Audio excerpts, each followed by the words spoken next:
Hello, my name's Tragic O'Hara, and today I'm going to show you a thing. Seen the jellyfish video when I was talking about I could not get failure out of my head? This is the thing that I made that helped me. Like, I catastrophize. That's what I do. I take one thing and I turn it into a catastrophe in my head, right? And I came up with this thing that I've had for a while, but like, basically the jellyfish felt like a big experiment on myself, just to see what happened. And this is the thing that I came up with that helped me get through it, and I thought I would share it with you. So it all starts in this wee house, right? Now I imagine, this is mental, right?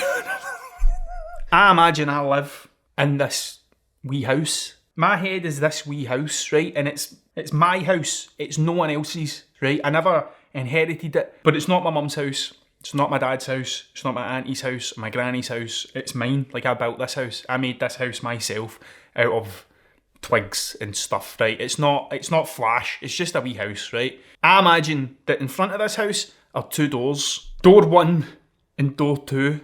Now from my wee house, I can see those two doors clear as day. And behind door 1 is perfection. Like, it's the light side of the force. It's all the good stuff. It's the best thing that can ever happen is behind door 1. Behind door 2 is the worst thing that can happen, right? It's like the dark side of the force. Now in my head, the worst thing that can happen is death. Like, that's the that's the worst thing that can happen is death. So behind door 2 for me is death. Now I don't live in either of those doors. Like, I live in my wee house, but I can see the two of them. And the way I think about it is like, so behind door 1's perfection, but perfection's like unattainable. This is in the book, right? This whole thing's in the book, and also like it's in these Walrus workshops that I've been doing, this 7 things that I've been doing with young people and stuff. And I done this in Falkirk. I was a guest speaker on Mark Brown's The Best of You course workshops, and like, so I explained this to a group of young people. But it was the first time I ever explained it in front of anyone, right? Behind door 1's perfection, and no one's perfect. And one of the young people said, Messi's perfect, right? Now, I know nothing about football, nothing, not a thing, right? I said to him, I was like, right, okay, let's take it for 100%. Let's take it 100% gospel truth that Messi is perfect. It wouldn't matter where he kicked the ball on the park, it would go in the net every time. If he was perfect, every time he kicked that ball, it would go in the back of the net. He's great. Again, know nothing about football, but I'm assuming he's good, right? So he is great at what he does, but he's not perfect, because no one's perfect, and perfect is unattainable, right? And it'll make you miserable try to get it. And behind door 2's death, that's it. Like, it's complete and utter nothingness. It's not existing anymore. And I look at these two doors in my head.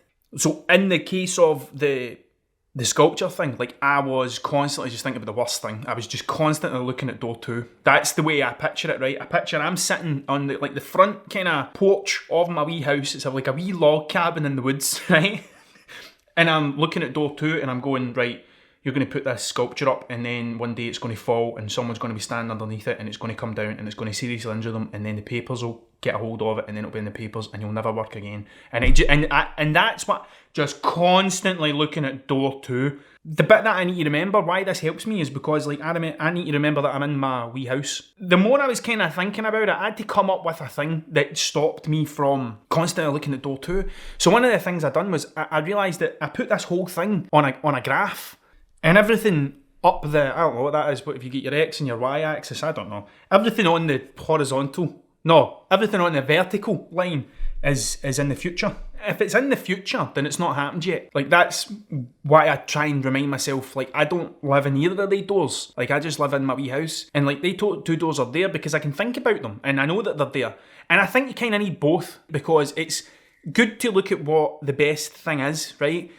But remember that perfection's not attainable. Like, it's just going to make you miserable trying to be perfect. Like, it's certainly not going to do me any good by constantly like trying to strive for perfection. No one's perfect. There is no one on planet Earth that is perfect. No one. Everyone's got a couple of things that are not good, right? Like, I've got a funny nose, right? Like, it's just, you're not perfect. Like, no one is, right? And if you spend your whole life trying to be perfect, you'll be miserable. But I don't live there. I live in my wee house, but I can see door 1. I can see all that stuff, right?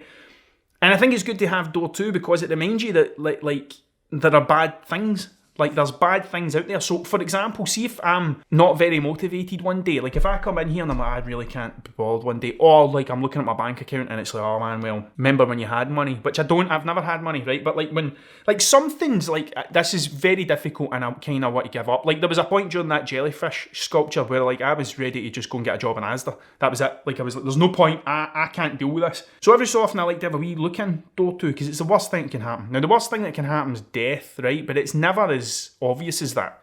It's like the worst thing that can happen in a situation that you're in. So every so often I look in and I go, remember when you used to work like with the council on a 0-hour contract? Remember when like you were in a job and you pure hated it and you drank red wine all the time? Like that's the thing where you're like, I could go back there, but I'm kind of happy in my wee house, because the wee house is in the present and like the future's unwritten. Joe Strummer said that, like the future's unwritten. So if the future's unwritten, all that bad stuff about the sculpture falling and all that is plausible. But it's just as plausible as all the stuff not falling down. Which, to be fair, is more plausible than the other one, right? But my head was catastrophizing and I was constantly just looking at door two, right? So one of the days I was in the shower and I was like, I need to think up a way to stop this looking at door two stuff, right?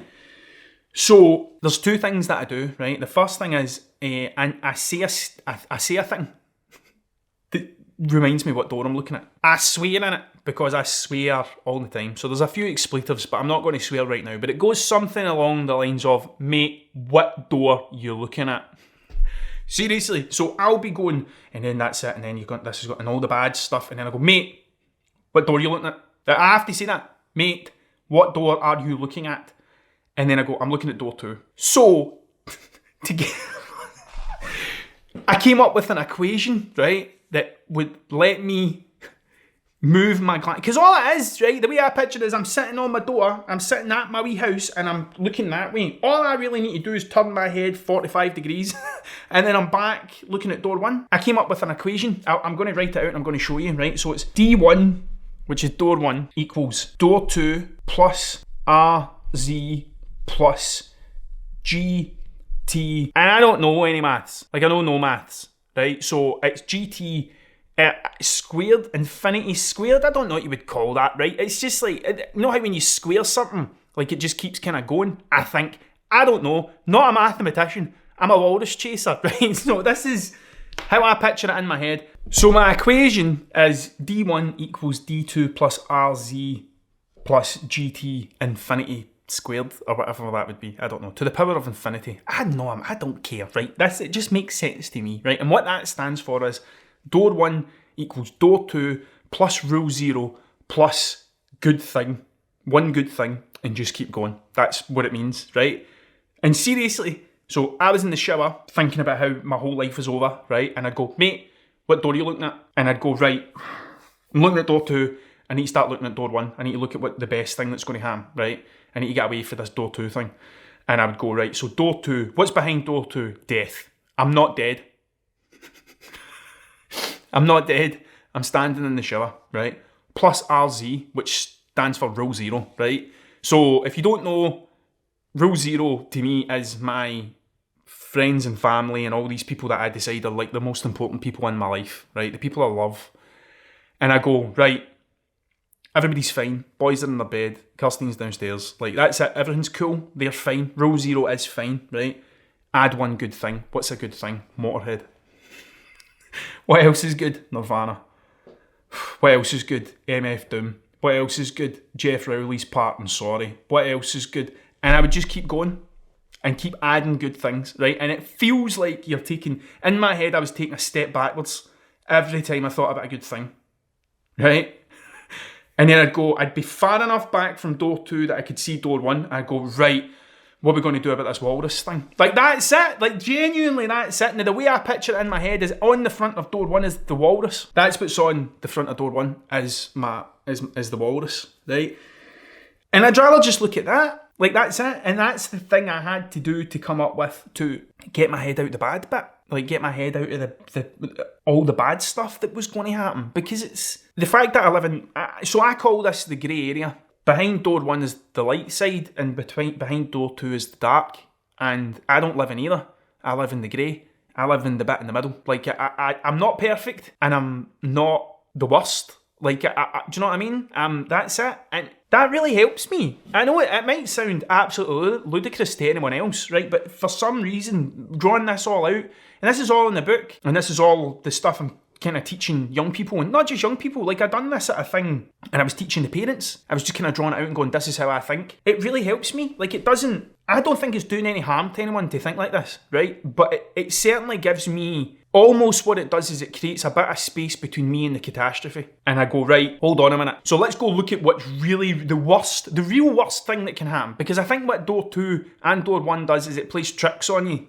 Because it's not happened and no one knows the future, right? So like, it plays a trick where it kind of goes, for example, when I was moving out of the garage into here, in my head I was going, worst comes to worst, you can always go back to the garage, right? And that's door 2. That's looking at door 2. That's me actually going, worst comes to worst, you can go back the way. And then going, what if you can't afford it? What if you can't do this? What if you don't get any more work? What if? But it's just what ifs, right? But I don't live there. I live in my wee house in the present. And all that stuff hasn't happened yet. And if it hasn't happened yet, then anything can happen. It's unwritten. And because it's unwritten, that wee equation helps me from writing the bad stuff. Like, because that's what you're doing, it's just made up. So the way I see it is, behind door 1's the best idea ever, and the best idea I've got is inside that box. That's my best idea, is inside that box. When I make this stuff, and I've got like the walrus, like that, I'm just reminding myself, just door 1, just keep looking at door 1. And there was a thing I done years ago where they told us, like Formula 1 race drivers, I don't know how fast they go, hundreds of miles of hours, like really fast, right? Like stupid fast, right? If they're going to crash, what they teach them is, don't look at the wall, look at the road. Like, that's what they say to them. They say, like, if you're going to crash, don't look at the bit where you're going to hit. Look at the road, face the road, because if you face the way you want to go, you'll go that way. If you keep looking at the wall, you'll crash. That's all that is. That is all that is. But it's my language, and like, it's made up in a way that makes sense to me. That's the way I think about it, is like that. It's like the door 1 and door 2, and like every time when I catch myself looking at door 2, I've got a way to stop it, right? I just need to recognise that that's what I'm thinking about. I'm looking at door 2, and then I say, mate, what door are you looking at? And then I do my equation. Door 1 equals death, not dead, plus rule 0, everyone's fine, plus 1 good thing. Motorhead, the Beatles, I Am the Walrus. Like, that's it. Like, I keep thinking about all these good things, these things that I pure love, and it brings me back to a point where I can then see door 1 again and go, right, what are we going to do about this walrus thing? That's it. Like, that, and then I need to say that question. Like, I actually need to go, what are we going to do about this walrus thing? Because it's not about the sculpture. It's not about the book. It's not about all the other kind of smaller stuff. It's about the big thing, and the big thing is the walrus. And where's the walrus? It's in the box. And it's like, right, well, what are we going to do about it? And I just think about that.